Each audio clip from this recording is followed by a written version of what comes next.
Okay, so good evening. This is Enid Lapellis. Today is August 24th, 2020, and the time is 8 p.m. This is a regular meeting of the Monroe Town Council. As is customary before the start of our meeting, would you all please join me in reciting the Pledge of Allegiance? I pledge allegiance to the flag of the United States of America, to the republic for which it stands, one nation, indivisible, with liberty and justice for all.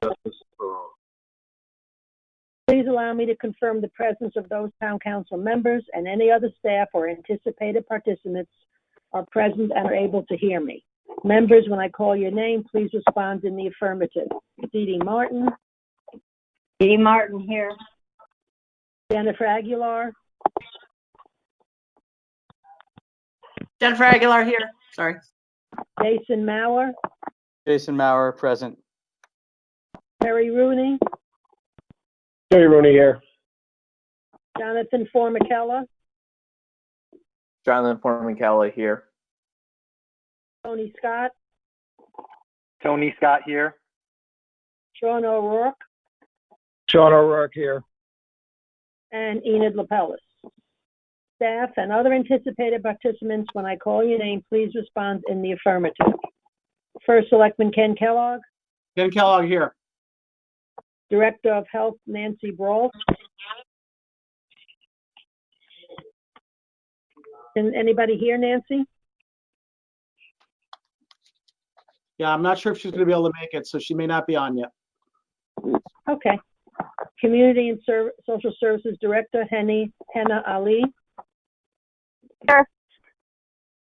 Okay, I hereby declare a quorum and call this meeting to order. A copy of the agenda and any related materials have been posted to and can be found on the Town of Monroe's website, www.monroect.org, for public inspection. This public meeting is being conducted remotely in compliance with Section 1 of Governor Lamont's Executive Order Number 7B, dated March 14, 2020, using GoToMeeting electronic conferencing technology. Using this technology, the public shall participate in real time in this meeting via computer, tablet, smartphone, or telephone using the access information set forth on the meeting agenda. Please be advised that each meeting has unique participation information, so please be sure that you have access to the correct meeting. Notice is hereby given that only 250 participants may access this remote electronic public meeting at any one time. Access to this meeting using this technology is granted solely by the technology provider on first access basis and is not controlled by the Town of Monroe. While it is anticipated that we will not exceed this participant limit for this meeting, should appear that we are approaching said limit so that any member of the public is denied access to this meeting, the chairman retains the right to adjourn and continue the meeting at a later date, using technology appropriate to ensure all members of the public may participate. Please take notice of the following regarding this remote electronic public meeting. 1, that this meeting is being conducted in real time. 2, that this meeting is open to the public. 3, that any member of the public may listen or view to this meeting anonymously. 4, that this meeting is being recorded, and while we ask that you mute your microphones unless recognized to speak, that anything you say, do, or is displayed on your screen may become part of the recording. 5, that the recording shall be posted to the town's website within 7 days. 6, that the recording shall be made available to the public within a reasonable time in Town Hall or upon written request. As set forth on the agenda, this meeting will feature and permit public participation. Any written comments from the public regarding any business which would otherwise be germane to public participation and received between the date the agenda was posted through 1 hour before the start of this meeting will be read into the record during the public participation portion of this meeting. Ground rules to ensure the meeting runs smoothly. The comments are audible and an accurate record is maintained are as follows. This meeting shall follow standard parliamentary procedure. However, I ask all participants to follow these special rules in addition. Please mute your microphone so as to reduce background noise at all times you are not speaking. Prior to speaking on each occasion, you must clearly state your name for the record. The use of chat features is prohibited and will not be considered during the meeting at any time. All members will have an opportunity to speak on agenda items. However, please hold your comments until you are recognized. Once discussion is complete or a vote has been compelled by parliamentary procedure, The chair will call for a roll call vote on the motion. Before we continue, I'll make a motion regarding suspension of the rules of procedure. Since Mr. Reed is not, he usually does that. I move that pursuant to Article 7 of the ROP, Rules of Procedure, the Town Council suspend Rule 13, which requires all matters relating to the general government of the town and all agreements to which a town is a party be referred to L&A. The reason for this motion is that due to the coronavirus, our subcommittees, including L&A, have not met to consider the matters which appear on this evening's agenda, which otherwise would have been referred to and voted on by L&A as a condition precedent to appearing before the full body. I need a second motion. Jason Mauer, second. Any discussion on the motion? Madam Chair, Then, briefly, I beg your pardon? if I may briefly. Yes, very briefly. Jason Mauer, I have no problem, obviously, doing this and continuing this for this meeting as well as some future meetings. However, as we do move forward, I do think it would be prudent for the council's subcommittees to start meeting again at the chairperson's discretion, especially when it comes to some of the larger picture items such as that we had been working on beforehand, such as within LNA, the blight part of things, just to meet, even if it is as a virtual meeting, going forward to talk about some of those larger picture items, even if it's not to review things prior to meetings. Okay, thank you, Mr. Mauer. So I'm calling for a roll call vote on the motion to suspend the rules. Dee Dee Martin?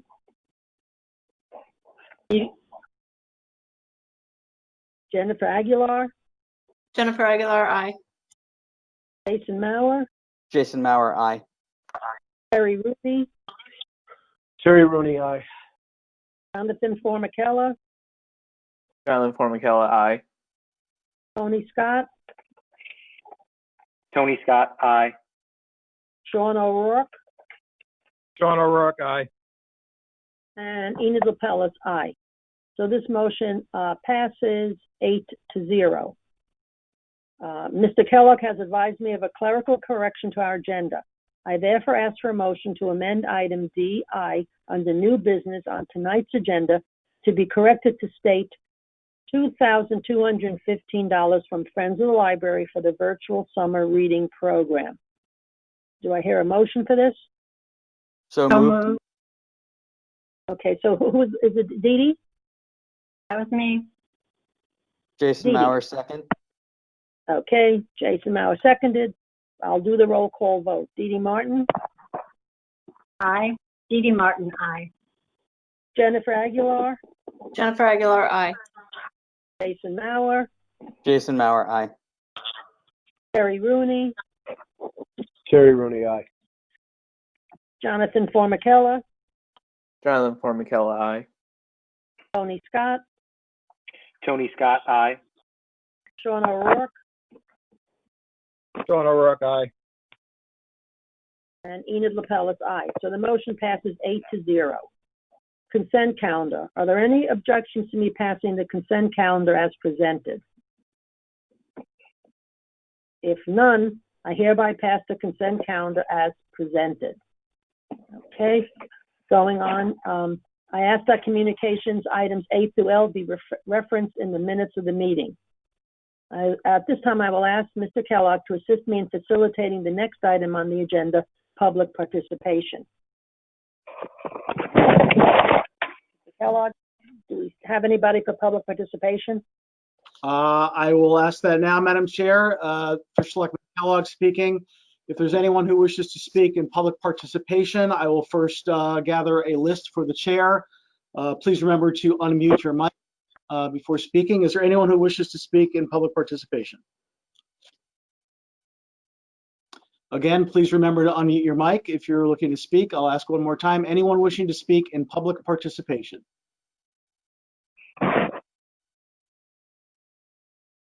Madam Chair, I have no one who has indicated a desire to speak.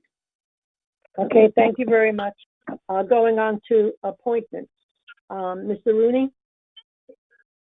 Thank you, Madam Chair.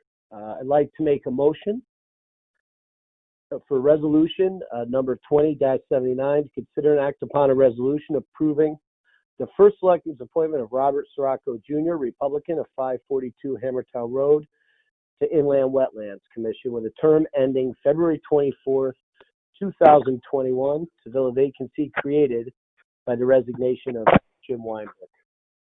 Do I hear a second? Jonathan Formicella, second. Okay, any discussion? Just really quickly, Madam Chair, Mr. Sirocco is an attorney. He has done work for us previously in ZBA. He then had moved out of town. He has recently come back and expressed interest in either planning and zoning or inland wetlands. We did have a position available. Mr. Weinberg had resigned, so he graciously accepted that. Like I said, he has done work for the town before, and he's going to be a great fit. He believes he'll be a great fit for that board. And that's all I have, Madam Chair. Thank you. Any Madam other Chair? discussion? Yes. Jason Maurer.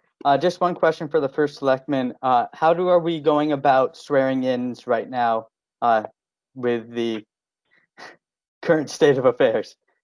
Ken Kellogg speaking. Mr. Sirocco has a appointment contingent upon his successful appointment this evening. He has an appointment with the town clerk tomorrow morning. Fantastic. Thank you very much, Mr. Selectman. You're very welcome. All in favor of this motion? Let me call your names again. All righty. So Dee Dee Martin.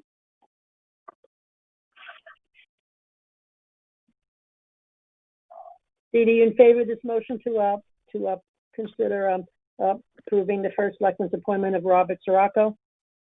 Dee Dee Martin, aye. Jennifer Aguilar? Jennifer Aguilar, aye. Jason Maurer? Jason Maurer, aye. Terry Rooney? Terry Rooney, aye. Sean, let's see, Tony Scott? I missed a few, but I know that. Tony Scott, Tony aye. Scott? Okay, Jonathan Formicella Jonathan Formicella, aye. and Sean O'Rourke Sean O'Rourke, aye. and Enid Lapellis, aye. So this motion passes 8-0. Now, we're up to action items, and actually, Mr. Rooney had called before, to my home, and asked if he can make a few reports on two of the subcommittees, because, it's good if we'd have a little more connect, and that's what Terry would like to do. So, Terry, he has a report on EMS and Police Commission. Thank you, Madam Chair. I just wanted to speak really quickly on the EMS building. There were some situations that had to be rectified in planning and zoning. Planning and zoning did meet last week, and all of the situations that surrounded in regards to land exchanges and zoning changes for the school in order to accommodate the current regulations were passed. So we are currently in a situation where we have the architects that had done the drawings up to 80%. So this gives us the ability to move forward with Burlington Construction, our construction manager at risk that we had hired, to complete the drawings and come up with a cost estimate. At that point, we'll have an idea of what this building is going to cost under the current situation. As we know, it's a tough time to bring things to referendum, but it's also seems to be a decent time to have labor done as far as costs and things of that nature. So I just wanted to bring council and the public that's listening, up to speed to know that things are moving forward in a positive direction, but we'll hear some more shortly as in regard to actual numbers. The original feasibility study had a number. It's been several years since. We certainly would like to be at that number, being the conservative town that we are, being conscious of taxpayers' money, but, things do change, so I'll have a better understanding of that probably within the next month. Thank you, Madam Chair. And the Police Commission? In regards to the Police Commission, just a couple of things. The police chief during this did have a renewed contract, so he's going to be with us for another few years, I believe 2.5 years. And also we did have a promotion within the police department Officer Johnson was promoted to the position of sergeant. And that's all I have. Thank you. I'm going to action item B. Oh, wait, Madam Chair, Madam Chair, sure, Jen. can Jen I ask, Aguilar? can I ask Mr. Rooney a question? Of course. Terry, thank you for the report, because that was actually going to be one of my first questions to the first selectman, was if we're going to get a report on EMS anytime. So thank you. But there is rumor on Facebook that Panera has pulled out of the town. Is there any validity to that?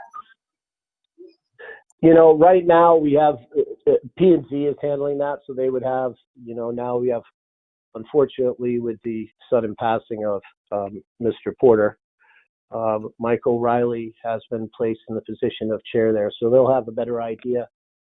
Councilman Aguilar, to be honest with you, we do have a P&Z committee. We have talked about meeting, and it seems like just when we think getting it together, hurricanes, different things, you know, we're living in odd times, but we do need to get that subcommittee together from council to kind of vet some of that stuff. But at this point, I don't have any in-depth knowledge of that. I did hear exactly what you heard. Maybe the selectman would have a better idea on that, Jen, but you know, as far as concrete answers, I don't have them. Okay, thank you. I wasn't sure who to ask. I just thought since we were talking about it. Thank you, Mr. Rooney. Yep, you're welcome. Okay, so I'm going to action item G and ask the first selectman for his update. Thank you, Madam Chair. I will actually start by addressing or attempting to address Councilwoman Aguilar's question first. So the developer of that site, as you know, that site is well underway in terms of development. You can see the Noble gas station that is being constructed currently.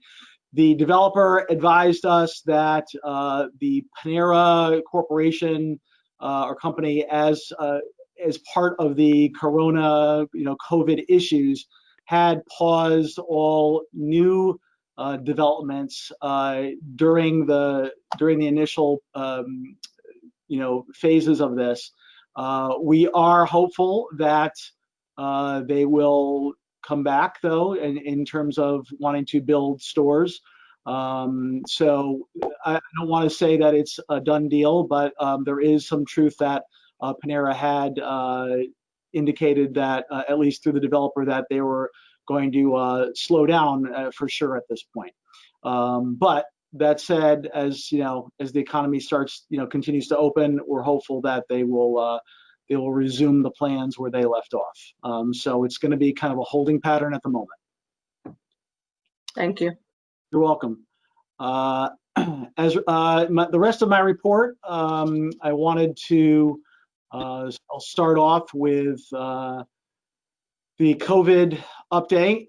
We're approaching almost 6 months into this state of emergency pandemic. Our case rates over the past month have been relatively low. There are other areas of the state increases that are of concern. I'm sure everyone's heard about Danbury over the weekend, which is a significant increase.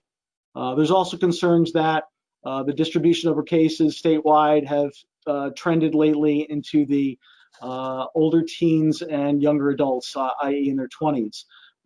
We have seen that to a certain degree, but again, our case numbers have been low, so it's all relative. Even though we've had almost we had like no cases for over a week, we did have a few cases reported over the weekend, which is certainly to be expected. I don't think we're gonna, we know as a state we're not out of the woods yet, but we will continue to obviously monitor and report on that. I think everyone's probably aware by now of the state requirement for the travel health forms and the quarantine periods. The states that are involved change weekly. We do have links to that up on our website, reminding residents to be diligent with that, because the state has fined a handful of residents $1,000 for failure to complete the form or failure to abide by the self-quarantine. All the limits that the state has on gatherings remain in effect. As you know, we haven't proceeded on to phase 3 yet and there's certainly no indication that we're going to do that anytime soon. Town Hall remains open by appointment only. The appointments for many departments can now be made online at monroect.org/appointments.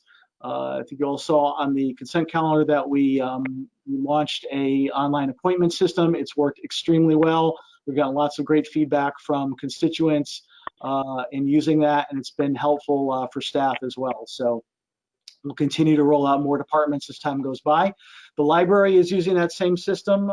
So in addition to the Library to Go, they're starting to offer some limited browsing by appointment, and they're looking to start providing some additional in-building services as well as time goes on. The state came out with guidance on Friday on reopening of senior centers. All indications from the state were that they were going to go towards the end of September, and then on Friday announced they would allow it September 1st.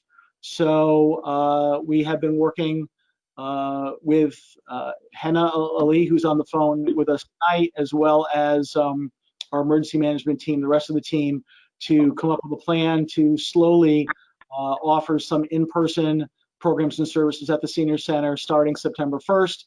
And Henna will be communicating directly with our senior center members in terms of how we go about that, because obviously we want to do that in a safe and very structured way. And our community and economic recovery efforts continue. We're supporting businesses to ensure they comply with state rules. We're responding to any complaints that we receive from residents, making sure that the businesses really understand how to make sure that it's all done in a way of a partnership, because we want them to be successful, and we don't want, the last thing we want is their customers to not feel safe as well. Also expediting business transitions, new openings, and new development opportunities. We have I just give you a couple examples off the top of my head here, some notes I'd made. Last week, the state came out with new rules for restaurants and other food establishments. Had to do with masks and had to do with self-serve beverages and a couple other minor things, but that's something that we pushed out, and we worked with all of our restaurants to make sure they were understanding of that and understood how to implement that. One restaurant in particular was given some additional assistance in regards to the requirements for safety barriers and what they needed to do there. So those types of efforts. We've assisted a new business, a yoga studio, going in Clock Tower. They got their certificate of occupancy last week.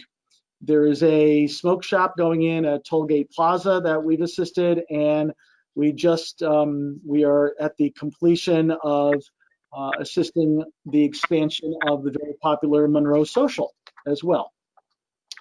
Those who don't know, they will be expanding into the adjacent unit where they currently are. So some of the examples of things doing, as well as assisting with some of the larger development opportunities that we have out there. There still are quite a few, ranging from the former, interest in the former Walmart site to everyone's aware of the Planning and Zoning Commission entertaining an application for a mixed-use development on the town line with Trumbull, and there's also a ongoing elderly, or senior, I should say, senior restricted housing on Cutler's Corner, Purdy and Cutler's, which has been in the works for a while, and they're working to try and get that over the line.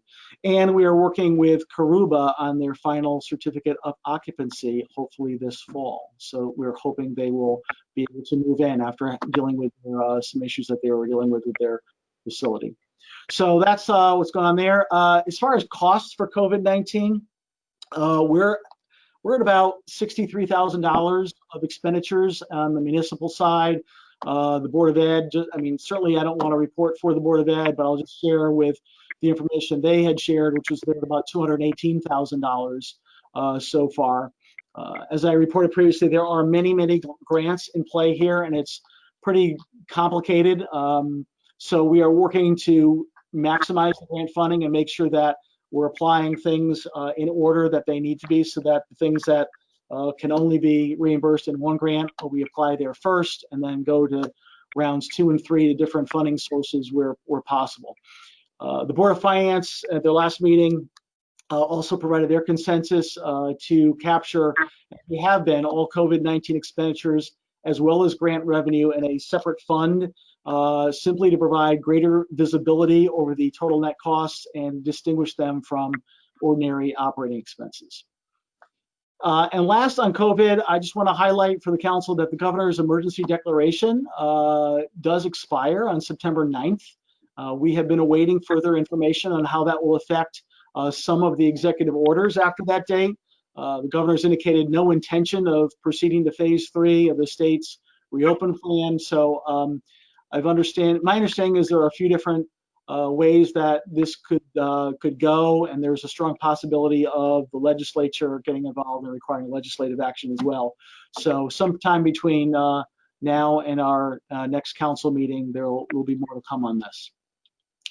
The second item I want to discuss, as I'm sure you probably guessed, is the response and recovery from the tropical storm.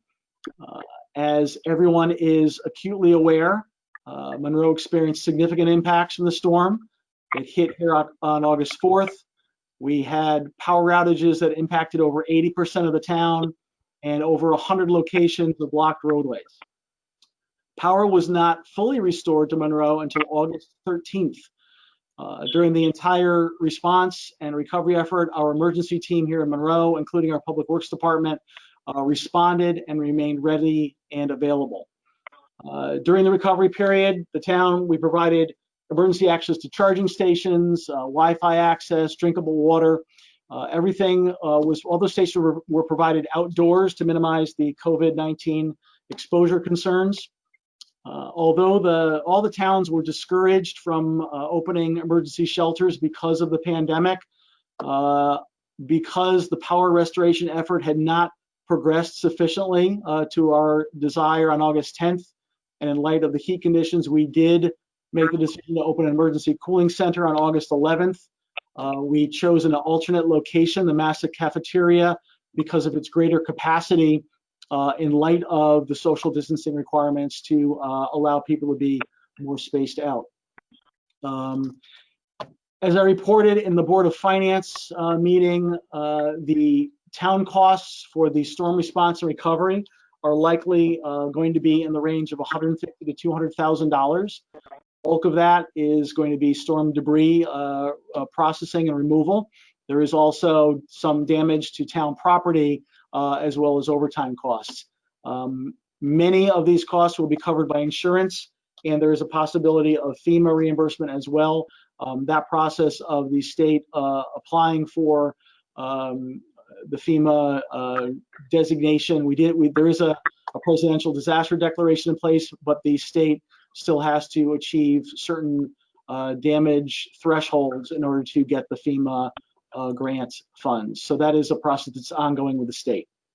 I certainly don't want to minimize the storm's impact, but like several other municipal leaders throughout the state, I had concerns regarding the Eversource response, ranging from an initial lack of resources, an unexplained departure from the immediate deployment of the Make Safe crews to expedite the clearing of roadways, and as I reported to the community on more than one occasion, our liaisons to our Emergency Operations Center having very limited information and an overall inability to coordinate the restoration effort with me or any of the town officials. The Connecticut Public Utilities Regulatory Authority, or PURA, has opened an investigation into the storm response for both of the electric distribution companies. I feel it's critically important that the experiences and the concerns of Monroe residents are heard loud and clear during the PURA investigation. Last week, I directed our town attorney to file a motion to obtain participant or intervener status in that investigation.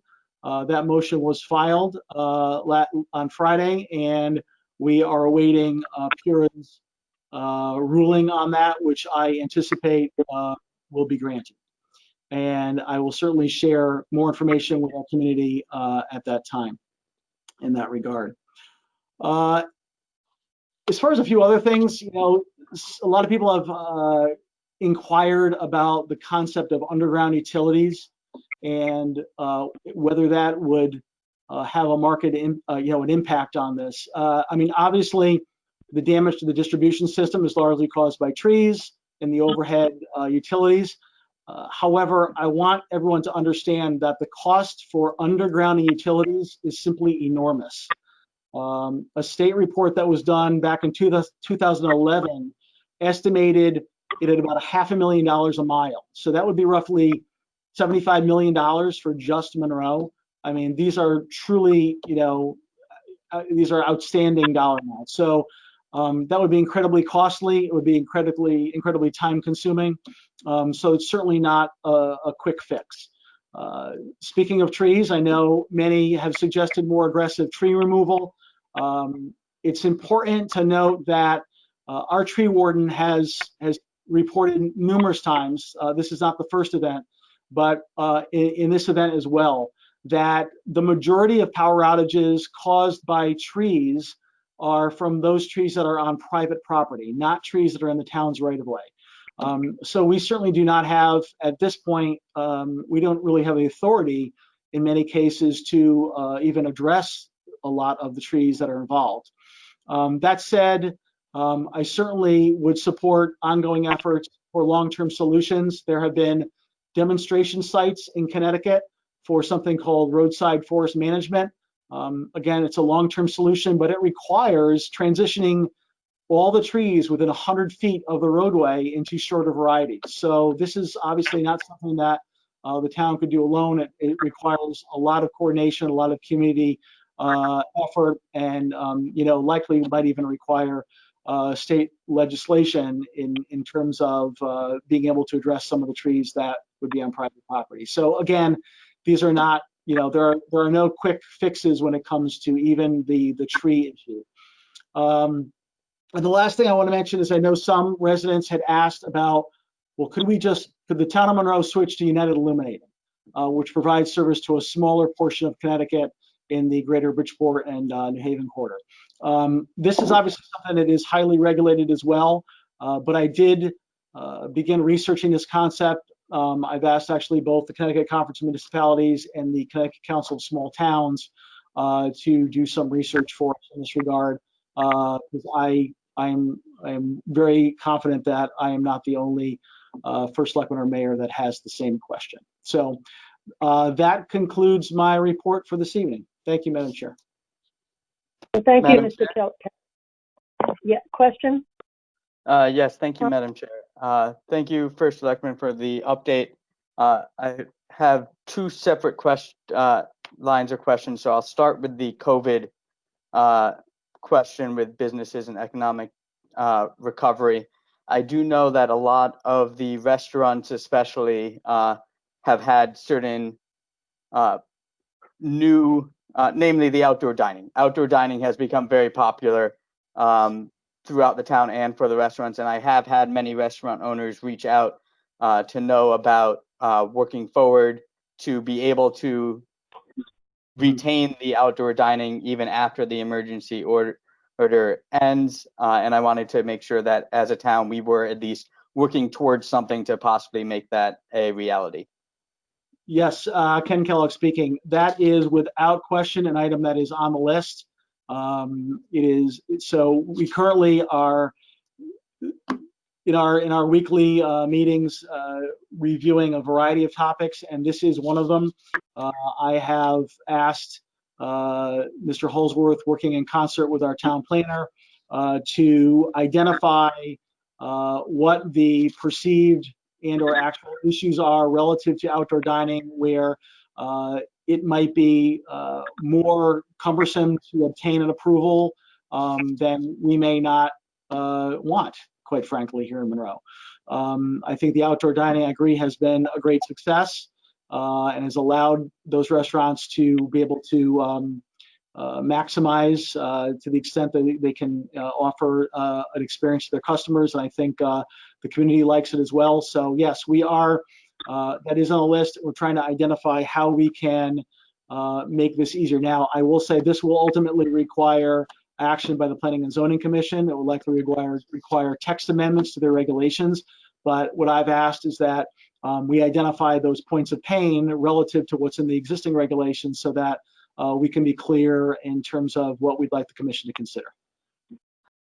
Thank you very much, Mr. Selectman. I appreciate that update, and I would also recommend that we have the Planning and Zoning Commission at least start the process of looking into those text amendments as well, so that we are ready to do that as quickly as possible. As for my second question, deals with storm response comments and questions. There was certainly a lot to evaluate, and there's certainly a lot of lessons learned from this storm, as there always are. And I thought the town did what they could, considering all of the circumstances around us, not only with the storm, but also with COVID and other things that the town has been dealing, budgetary constraints, everything that this town was dealing with at the time.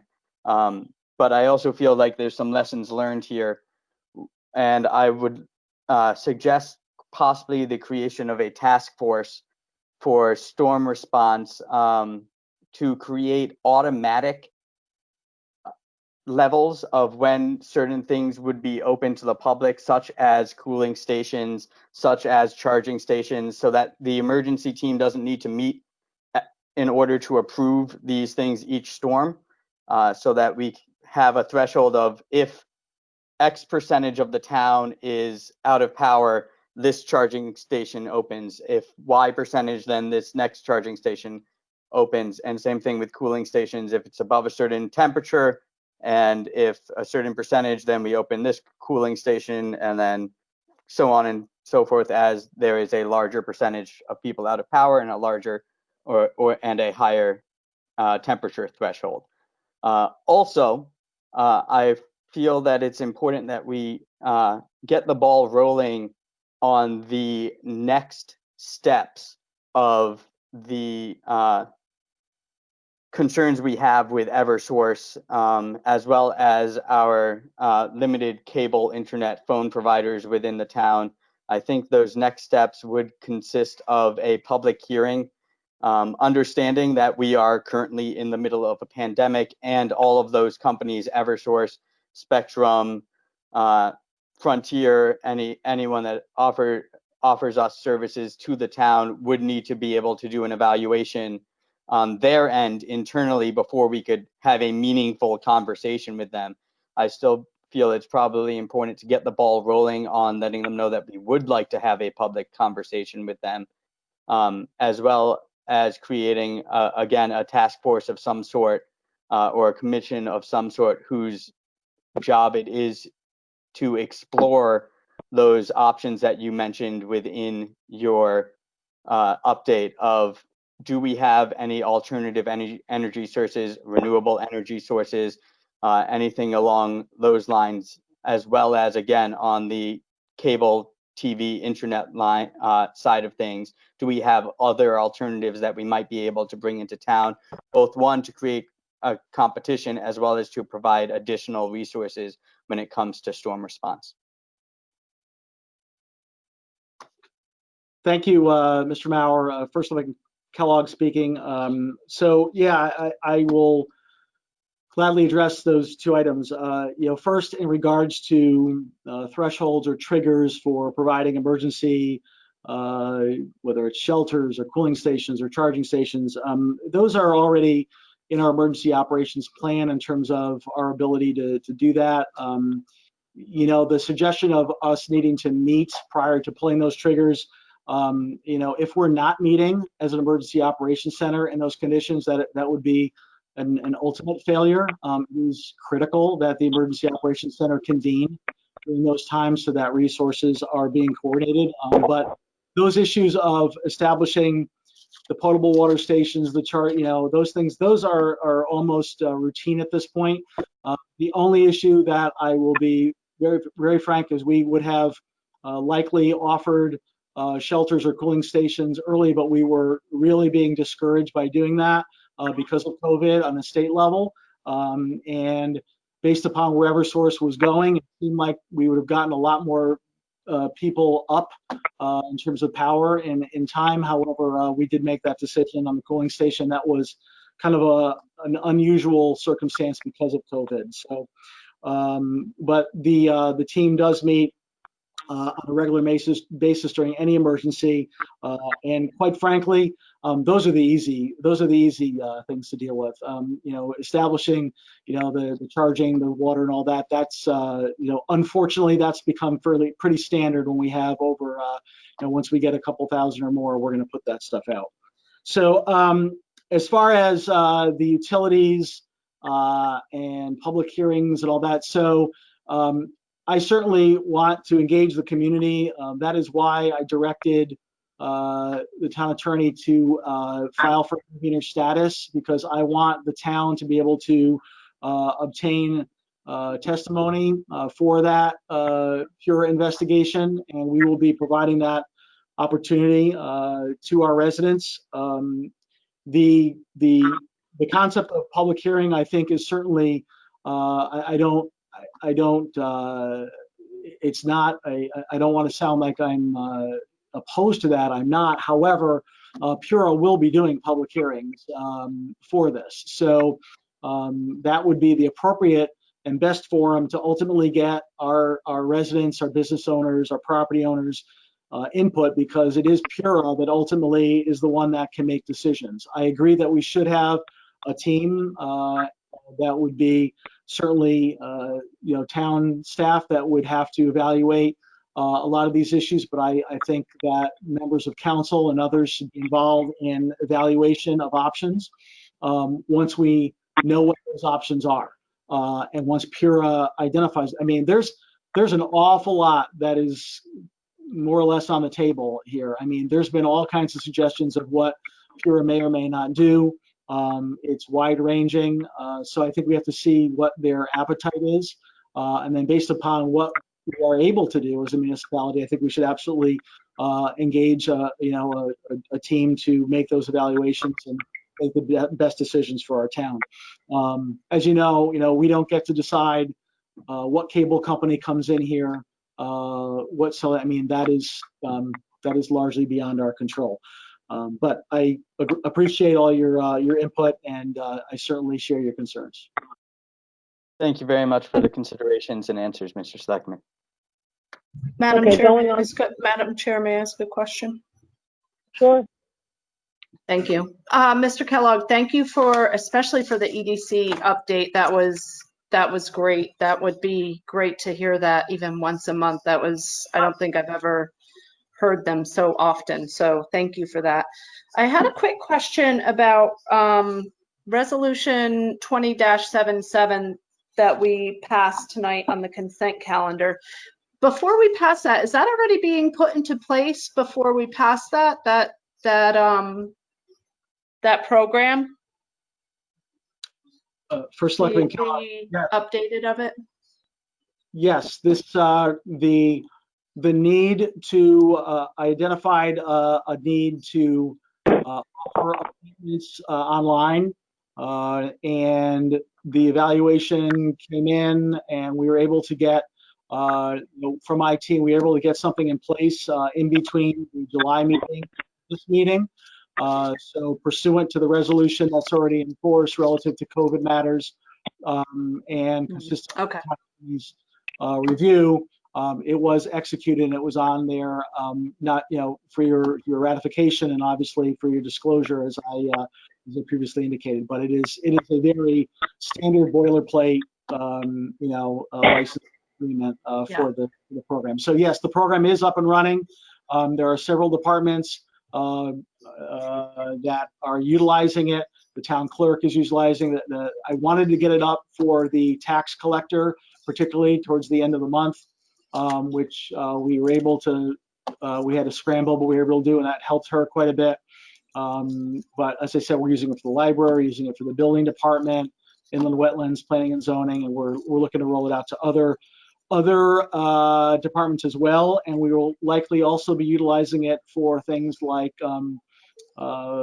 flu clinics and things like that, where we are going to probably want to have appointment-based services as opposed to just everyone come in a particular window of time, because that obviously would create COVID concerns.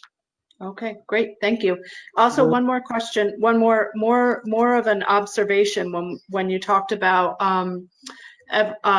trees on property. The storms that we had, however many years ago, 2000, what were they, 10, 9, 10, those two big storms, Sandy and the snowstorm, I actually lost power for 8 days one year, 7 days the next year, and Eversource went around and got our consent to cut down the trees that they thought were problematic, and we didn't lose power this time. So it is worth a consideration into those high to talk to the property owners. And I mean, we were one of the 20% in town who didn't lose power.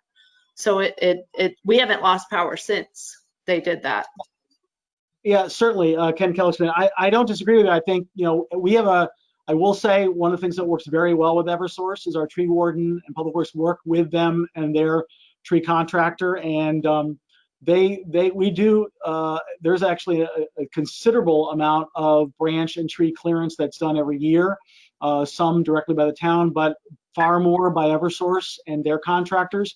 And that is done often by our tree warden identifying trees. And we will certainly ask Eversource if it is a threat to their system, and if the homeowner is willing, if they will consider that removal. But again, that's ultimately their call.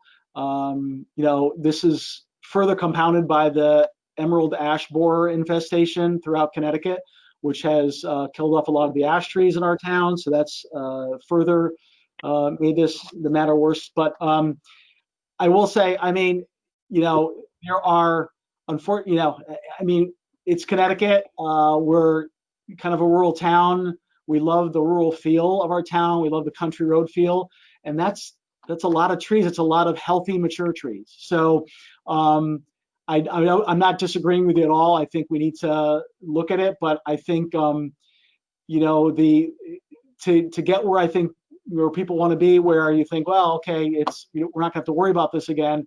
It's a lot of trees. It's a lot of trees, far more than I think people may realize at first glance. We don't want to live in the plains. Got it. Right. Thank you. Yep. Okay, anything else? Anybody else have anything to ask Mr. Kellogg? Madam Chair, Sean O'Rourke.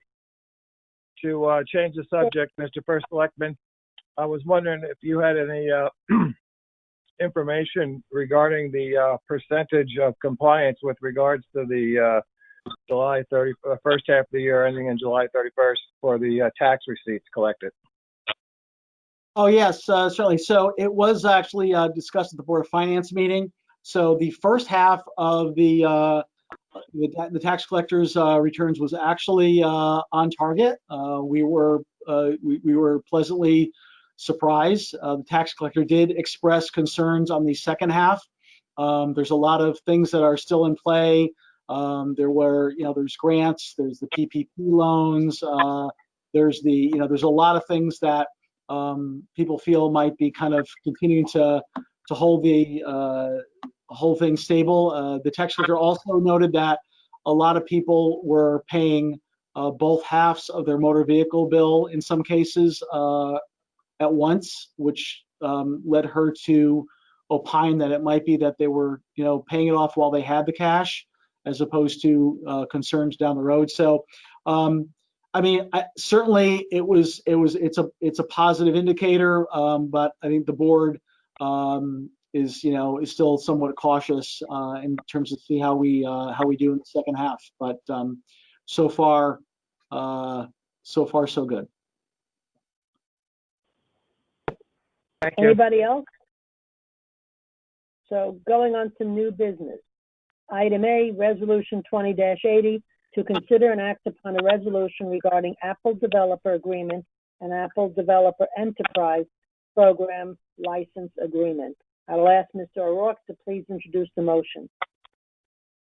I move that resolution number 20-80 be hereby adopted. Resolved that Kenneth M. Kellogg, First Selectman of the Town of Monroe, is authorized to execute and deliver on the behalf of the Town of Monroe the Apple Developer Agreement an Apple Developer Enterprise Program license agreement by and between Apple Inc.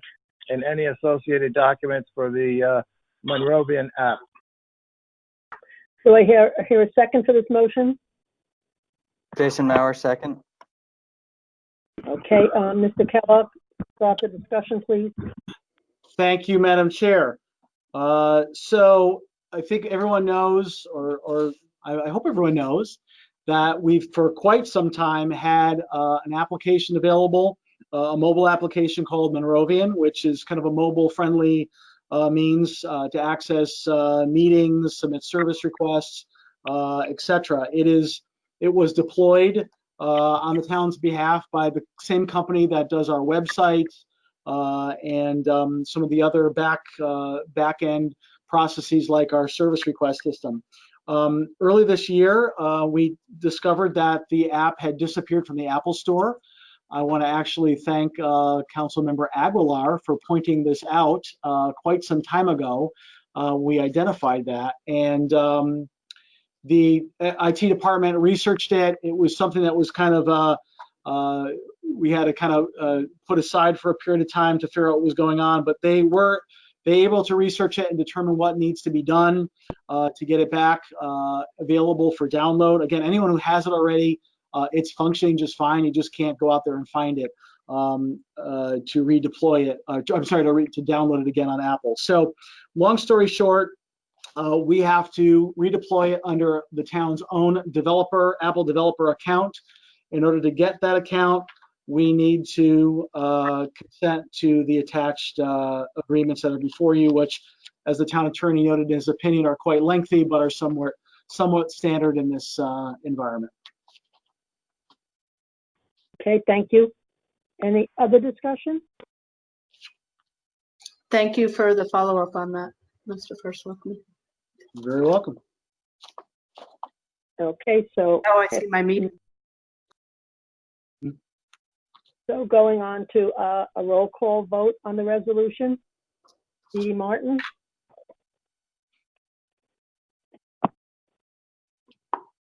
Dee Martin, aye. Jennifer Aguilar, Jennifer Aguilar, aye. Jason Mauer, Jason Mauer, aye. Terry Rooney, Terry Rooney, aye. Jonathan Formicella, Jonathan Formicella, aye. Tony Scott, Tony Scott, aye. Sean O'Rourke, Sean O'Rourke, aye. and Enid Lapellis, aye. So this motion passes by a vote of 8-0.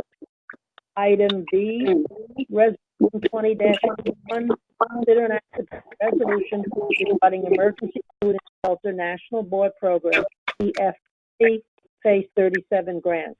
I will ask Mr. O'Rourke to please introduce the motion. Resolution number 20-81, resolved that Kenneth M. Kellogg, first selectman of the town of Monroe, is authorized to execute and deliver on behalf of the town of Monroe the Phase 37 local recipient organization certification form and any associated documents by and between United Way Worldwide, Inc., Emergency Food and Shelter National Board Program, Phase 37 grant program. Thank you. Do I hear a second to this motion? Jason Mauer, Second. Mauer? Okay. Mr. Kellogg, any discussion? Thank you, Madam Chair. First, I ask if everyone not speaking, please remember to mute your mic, causing an echo. So please mute your phone or mic if you're not speaking. Thank you.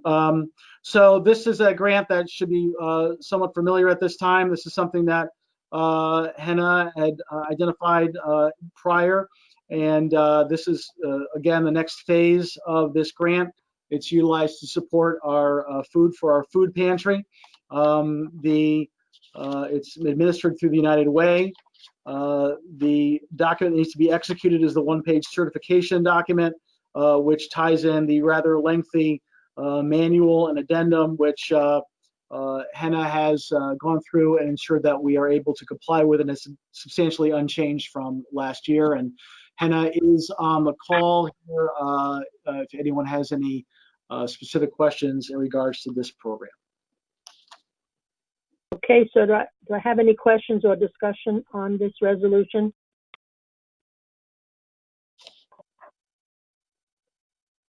Nobody? So I'll have a No, roll thank you. call vote. Someone saying something? Just no, Okay, thank so you. roll call vote on the resolution. Dee Dee Martin, Dee Dee Martin, aye.